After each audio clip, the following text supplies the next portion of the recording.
Hoje nós vamos falar um pouco do uso terapêutico de testosterona ou não, do uso terapêutico ou não dos esteroides anabolizantes, mais especificamente dos esteroides anabolizantes.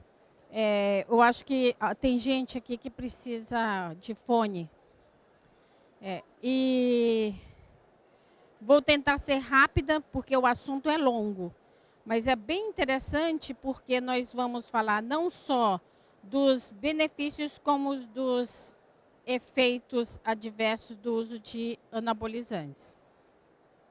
Vamos começar falando sobre os efeitos terapêuticos, talvez, dos anabolizantes. É interessante a gente pensar que algo interessante que tem chamado muito a atenção nos últimos tempos é o envelhecimento da população. E esse envelhecimento da população tem a ver, então, com um declínio da massa muscular e da força muscular, levando a um limite de incapacidade física. Vejam que, na vida adulta, já se tem uma redução acima dos 40 anos importante da massa muscular, que pode levar à sarcopenia. Após os 60 anos, então, a gente já começa a ter um declínio muito mais acentuado da massa muscular e da força. Isso chega em torno de 30% nas pessoas acima de 60 anos. E após 80 anos, isso pode chegar até acima de 50% da perda da massa muscular. Obviamente que quem faz atividade física ao longo da vida vai ter também esse declínio da massa muscular durante o seu envelhecimento, só que não vai alcançar um nível de fragilidade ou um limite de fragilidade que comprometa a saúde cardiovascular. A gente sabe que os mecanismos de sarcopenia que podem levar à caquexia não são só o envelhecimento. As doenças, de um modo geral, podem levar a esse acometimento. Então, as doenças neurovegetativas, degenerativas, aumento de citoquinas inflamatórias que são catabólicas, a má nutrição ou a nutrição inadequada, mas também alguns aspectos bem importantes, tanto relacionado com o sedentarismo ao longo do tempo, quanto relacionado com o eixo anabólico ou o eixo hipotálamo-hipofisário. No caso, a redução dos hormônios ao longo da vida, principalmente em homens, a redução do GH, da testosterona e do estrógeno em mulheres.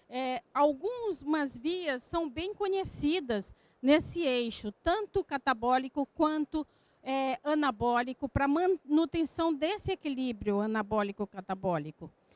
Vejam que para o eixo anabólico, a gente tem algumas vias bem comprometidas, que podem estar comprometidas, tanto com doenças crônicas, hipertensão, diabetes, várias outras comorbidades, como também pelo próprio envelhecimento, mas principalmente esse envelhecimento associado a doenças cardiovasculares.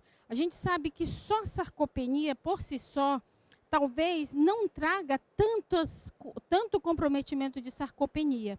Mas quando você tem uma doença associada crônica, sim, você pode ter um comprometimento importante dessa sarcopenia com o envelhecimento.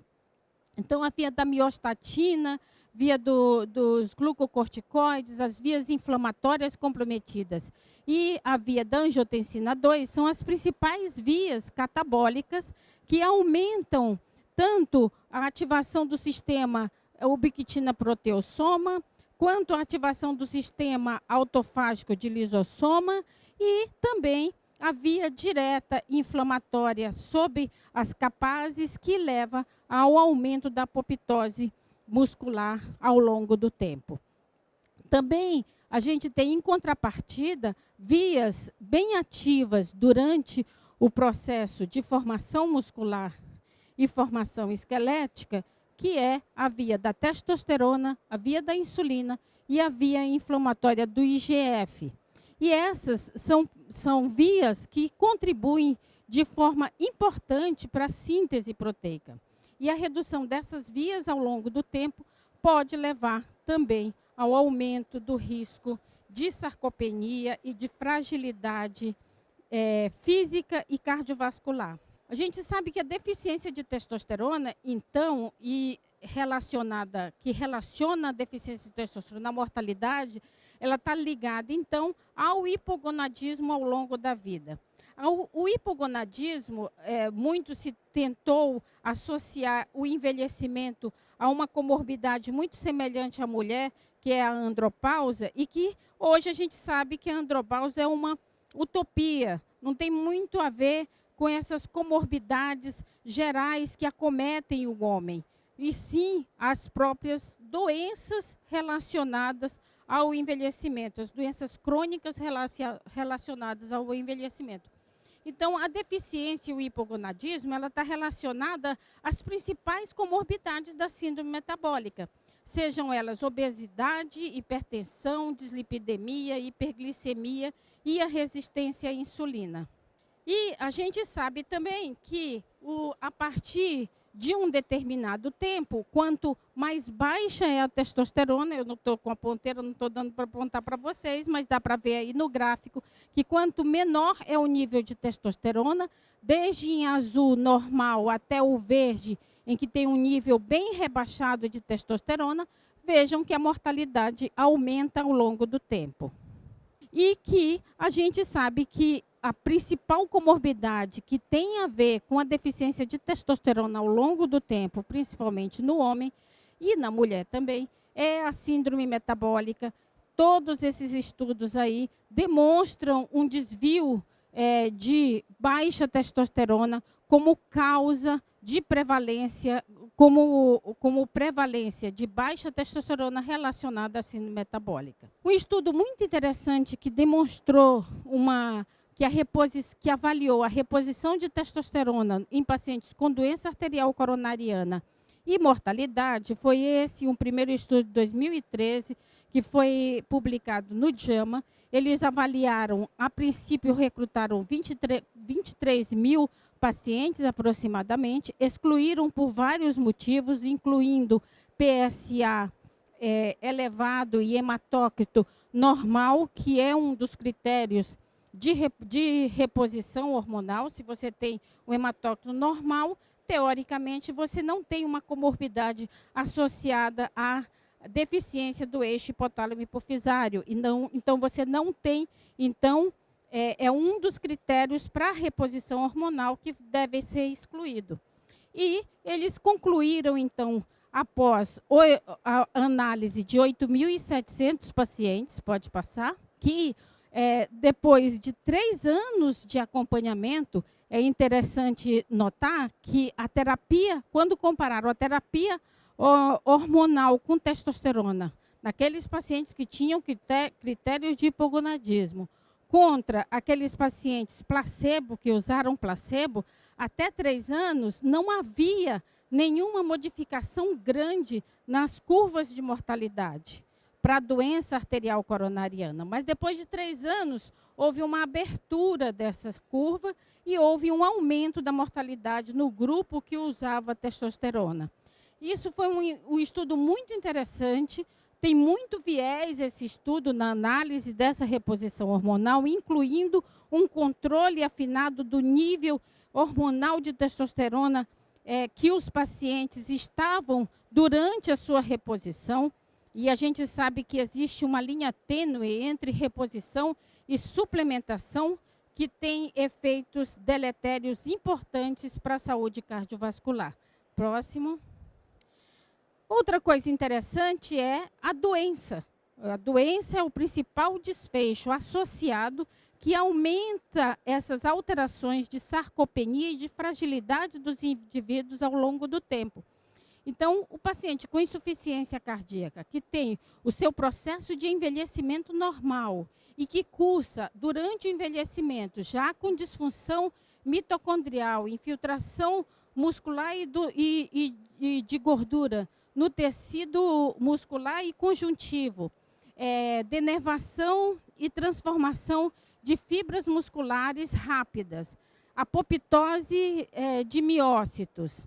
E, além disso, quando você associa, que isso caracteriza, então, o quadro de sarcopenia, mas quando você associa o avanço da insuficiência cardíaca, da doença por si só, a gente já observa alterações adicionais nas vias de degeneração miofibrilar por meio da via da ubiquitina proteossoma, agravando o quadro de sarcopenia e levando, então, a caquexia, osteoporose, lipólise e acelerando, então, o processo de morte do paciente com insuficiência cardíaca. Ou seja, você não morre da doença cardíaca, você morre da doença, das consequências do envelhecimento com a doença cardíaca.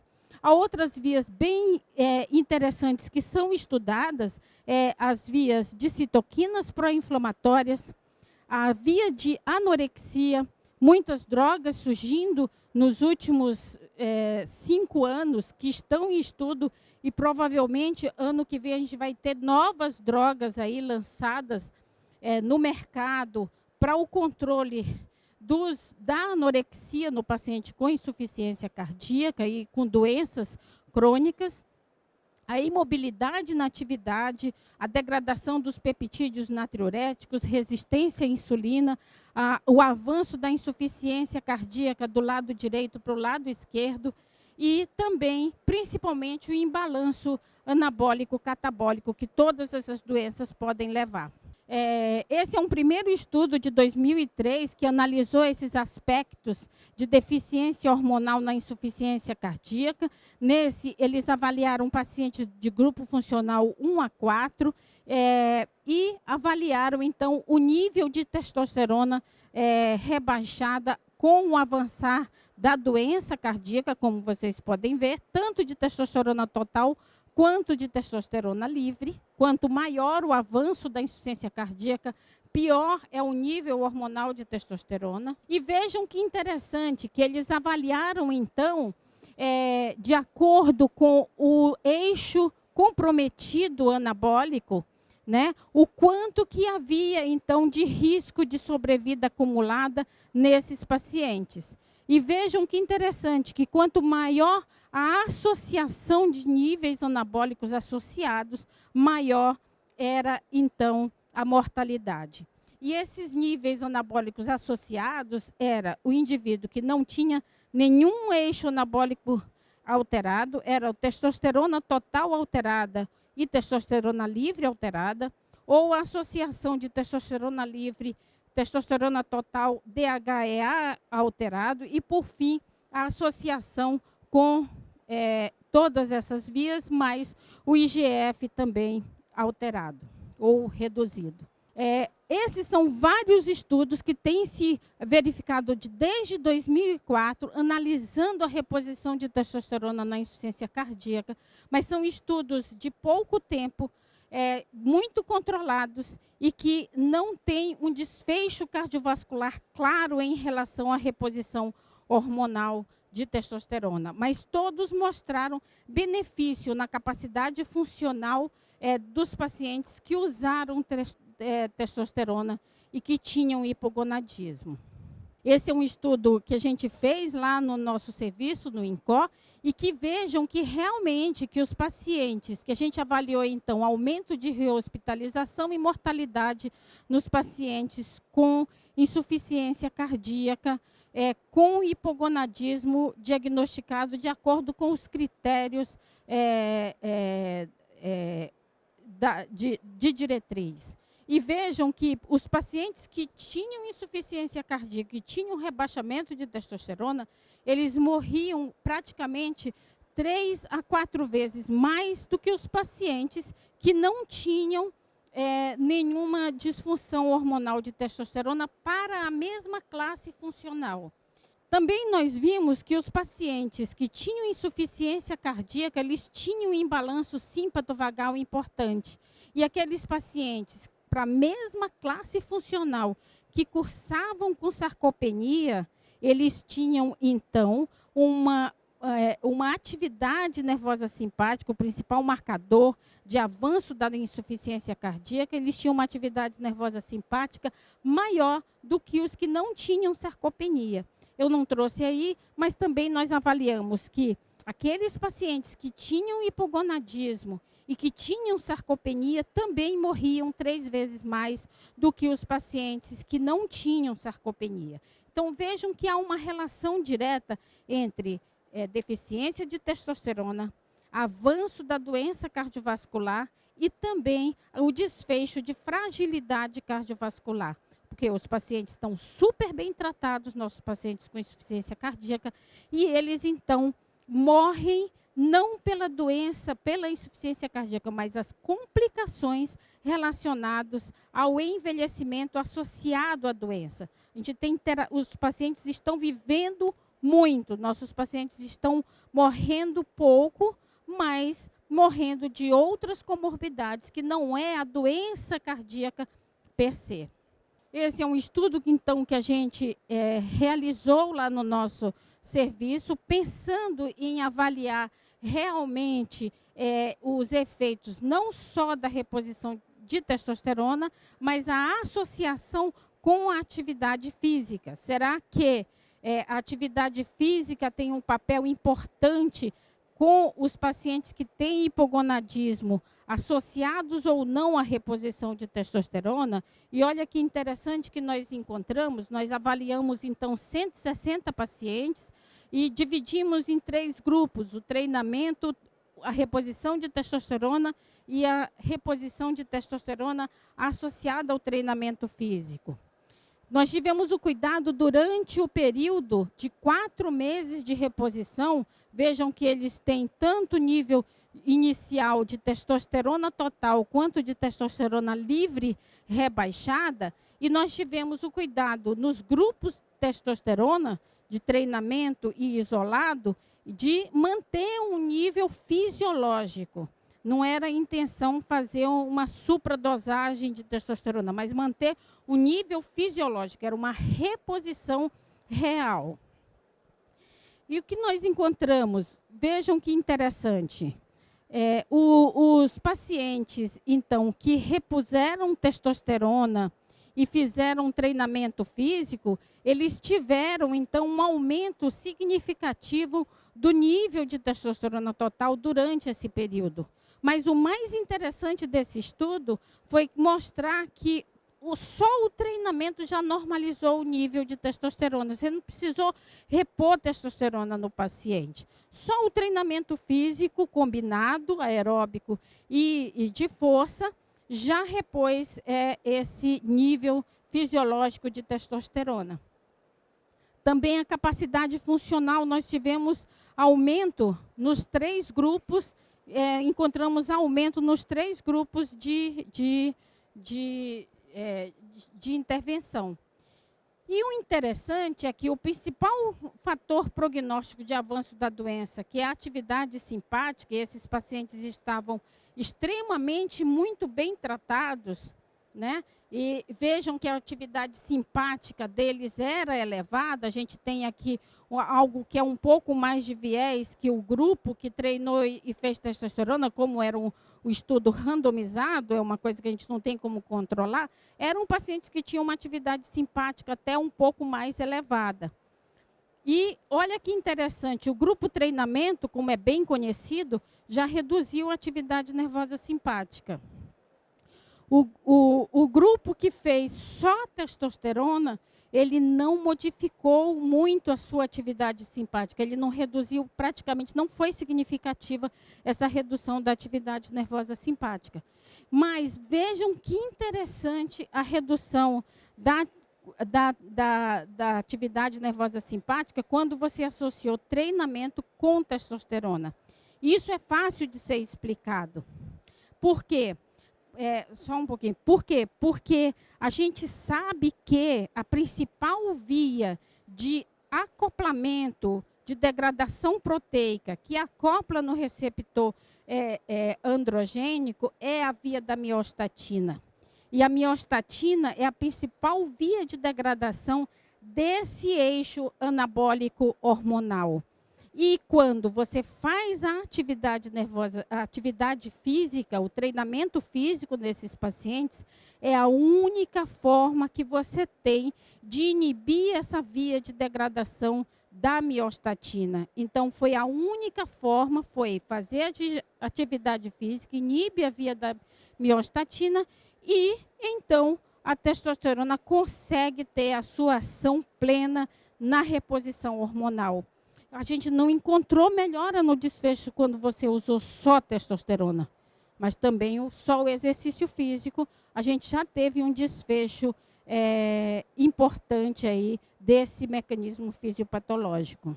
A potência a gente encontrou que, provavelmente relacionado à composição da fibra muscular, a gente só encontrou aumento de potência quando associou treinamento físico com testosterona.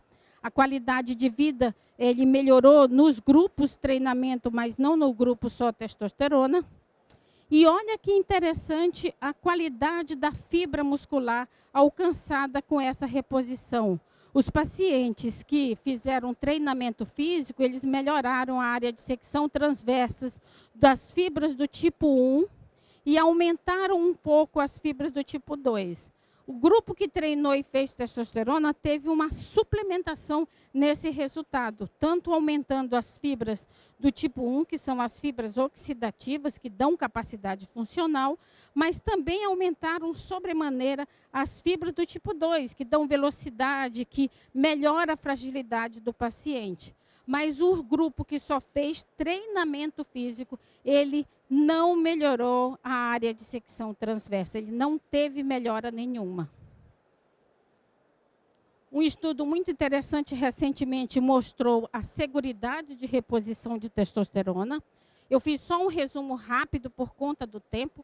Eles avaliaram, então, os indivíduos que tinham níveis de testosterona inferior a 300, sem considerar o eixo anabólico, o número de alterações de eixo anabólicos associados. Não eram pacientes que tinham doença cardíaca, alguns tinham doença coronariana controlada e não obstrutiva, e outros eram idosos. E vejam que interessante, eles fizeram uma reposição com gel, com o gel transdérmico. O desfecho primário era a ocorrência de morte por causas cardiovasculares, infarto não fatal ou AVC, avaliados na análise do tempo.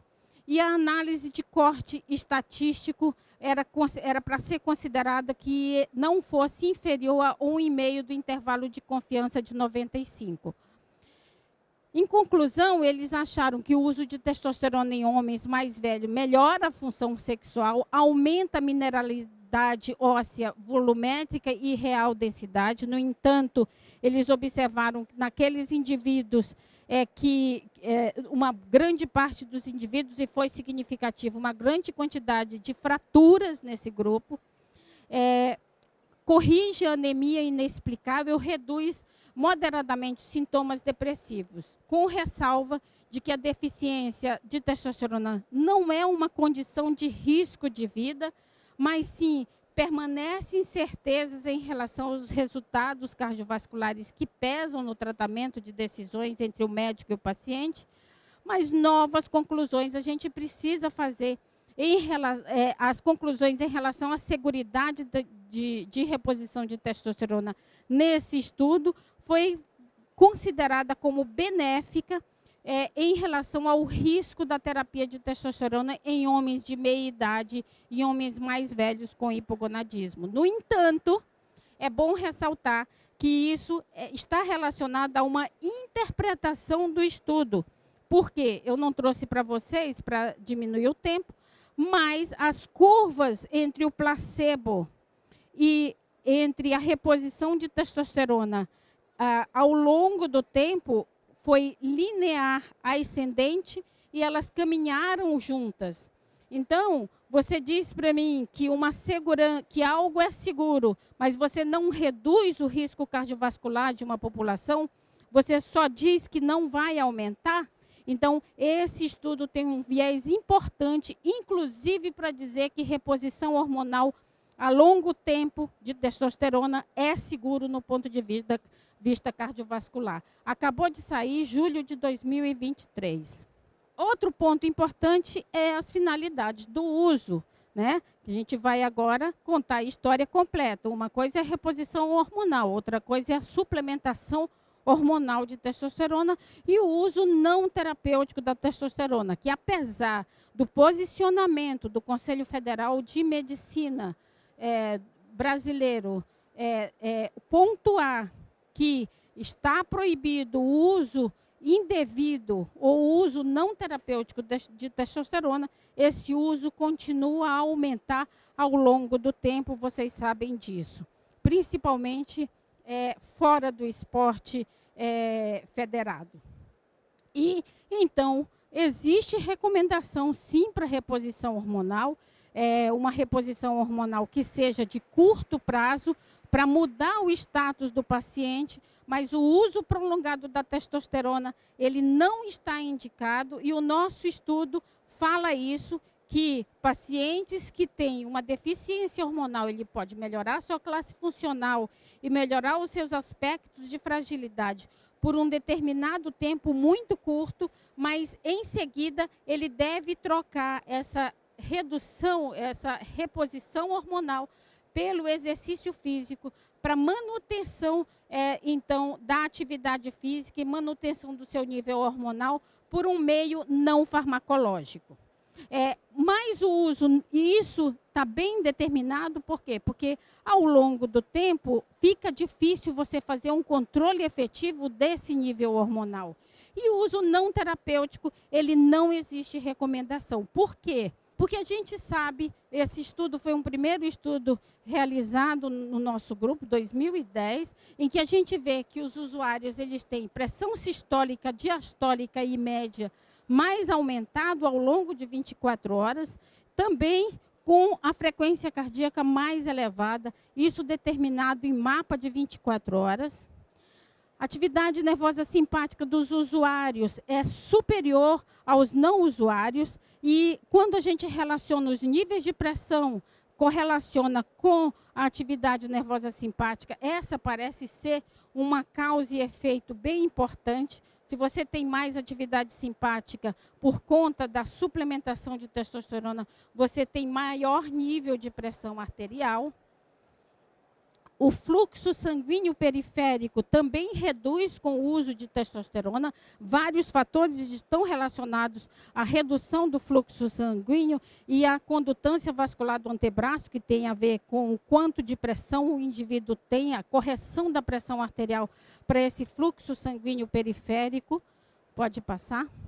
A gente tem também alguns reflexos alterados, principalmente não relacionado ao mecano e metábolo reflexo, porque eles fazem atividade física, mas relacionado principalmente às alterações do comando central. Então, não é estresse físico, mas é atividade nervosa simpática muito mais elevada numa condição de estresse e está relacionado à ativação do comando central.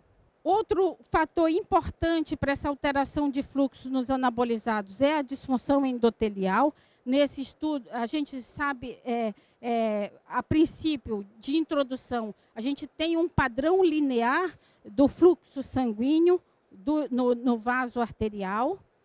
E esse padrão, então, ele pode ser alterado e isso levar a fatores pró-inflamatórios e pró-trombóticos. O fluxo retrógrado é quando você tem, então, o aumento da primeira curva de fluxo e esse fluxo reflui e causa um turbilhonamento dentro da artéria, propiciando fatores trombóticos e ateroscleróticos.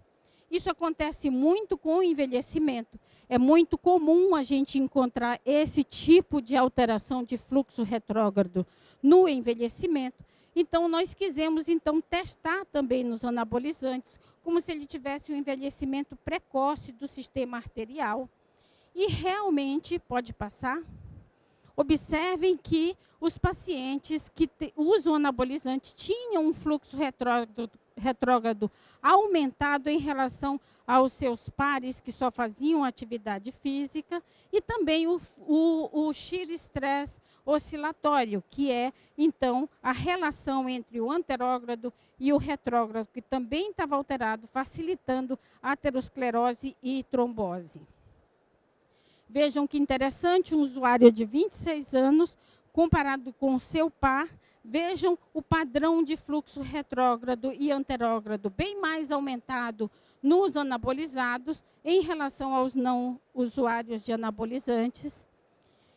Também o controle autonômico. Vejam que o principal marcador de controle autonômico, que é a frequência cardíaca, um marcador muito importante de aterosclerose, que é a frequência cardíaca após exercício físico, os pacientes que usam anabolizante, eles apresentam uma frequência cardíaca menor após e eles fazem exercício físico, todos. Lógico que não é aeróbico, mas para os seus pares que só fazem musculação, eles também tinham, então, uma frequência cardíaca menor no primeiro e no segundo minuto após um teste máximo de esforço.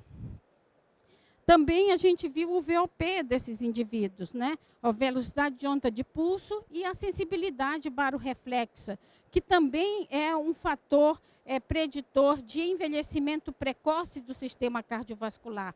E eles tinham, então, uma atividade nervosa simpática, uma sensibilidade barorreflexa diminuído e uma distensão, a avaliação da distensão da carótida menor nos usuários do que nos não usuários. Alterações do perfil lipídico também associado, que também fazem parte desse composto de função endotelial. Vejam que os usuários de anabolizantes, eles tendem a ter um HDL bem mais rebaixado e um LDL um pouco mais elevado para os seus pares jovens, né? Esses indivíduos tinham uma média de idade aí de 30 anos, né? Já com essas alterações metabólicas importantes, apesar do colesterol total aparentemente normal. E vejam que a gente, então, testou a função anti-aterosclerótica do HDL, avaliando o efluxo de colesterol e a atividade antioxidante da LDL. Esse foi o estudo que nós publicamos e que nós vimos, então, que, olha que interessante a composição corporal desses indivíduos, né? Eles têm peso mais aumentado, eles têm gordura menor em relação ao controle, mas uma massa muscular muito maior. E realmente a testosterona aumenta a massa muscular. A gente não sabe qual é a qualidade dessa massa muscular que é aumentada, mas ela aumenta a massa muscular.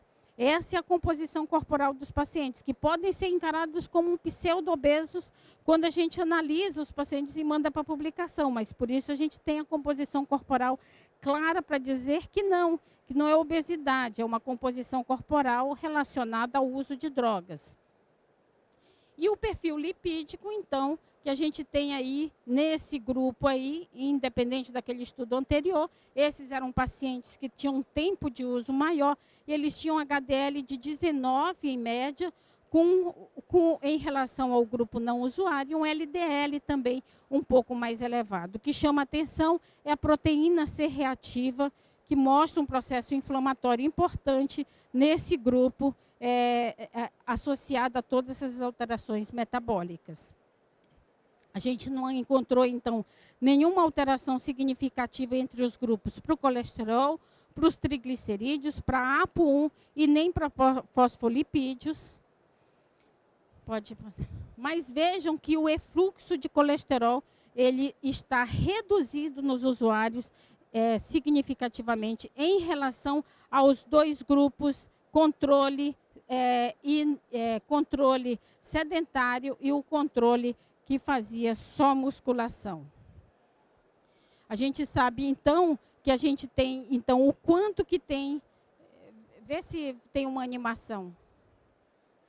Vejam que o HDL tem a capacidade de remover dos macrófagos esse colesterol. e isso é a capacidade intrínseca de efluxo do colesterol. E no grupo que não usa, então a gente tem uma maior remoção desse colesterol para levar para o fígado, nos dois grupos em relação a esse grupo. Então, o que eu quero dizer é que as partículas são menores e a quantidade também dessas partículas é menor. Então, eu tenho menos HDL, menos partículas de HDL e menos capacidade de remoção de colesterol por essas partículas.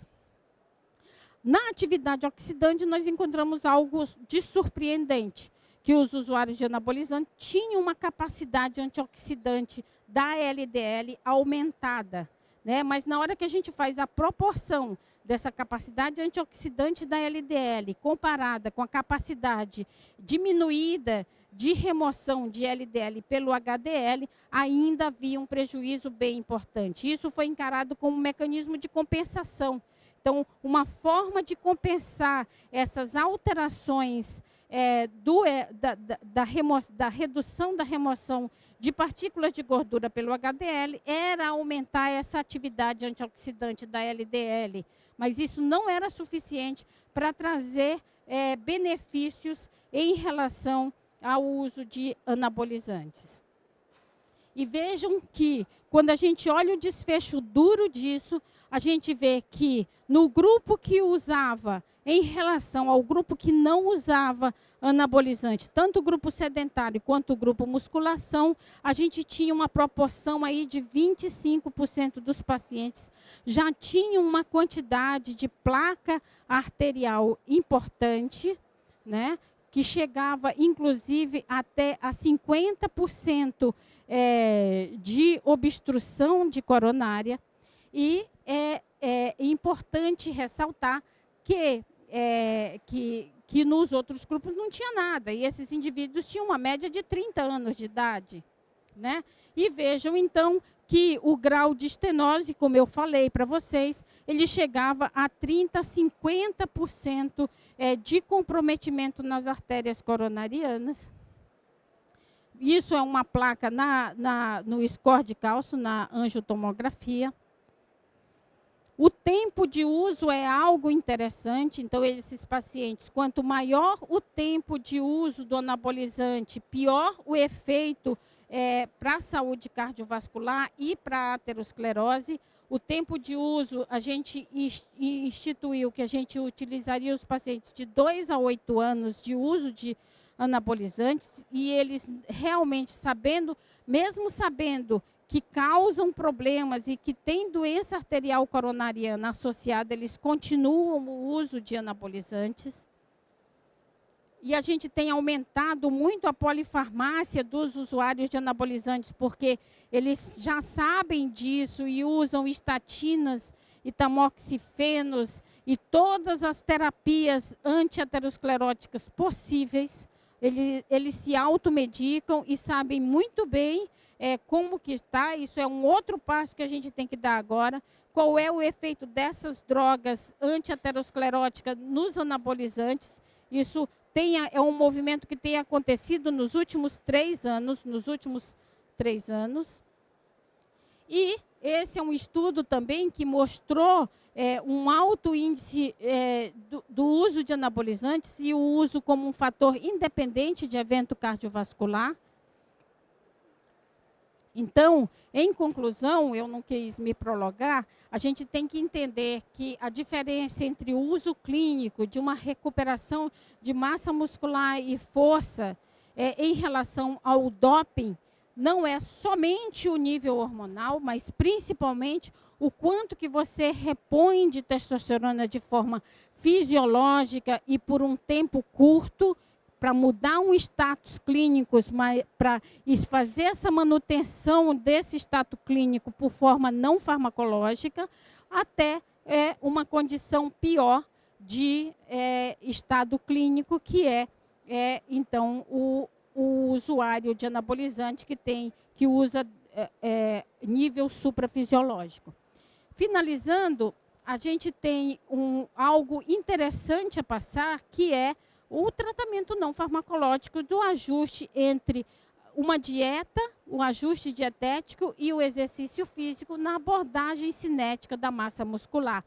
Então, a gente sabe que o exercício físico ele já está bem determinado para controlar a sensibilidade, insulina, capilaridade dos músculos, a biogênese e função mitocondrial, redução de citoquinas inflamatórias.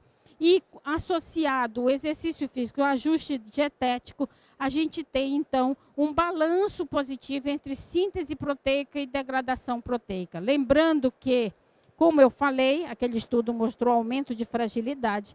Quem aumenta a quantidade de células satélites para gênese, tanto de células musculares quanto de células ósseas, e o principal mecanismo que faz isso não é nenhuma droga, é o exercício físico. E nesse último estudo de 2023, ficou claro, então, que os caras, eles repuseram testosterona, mostraram uma falsa seguridade do uso crônico de reposição hormonal e eles tiveram um maior número de fraturas, com uma qualidade muscular não tão importante. Então, é importante ficar a mensagem de que qualquer reposição hormonal que tenha sua indicação, ela deve ser por um curto tempo e a sua manutenção deve ser de forma não farmacológica. É isso que eu tinha para mostrar para vocês.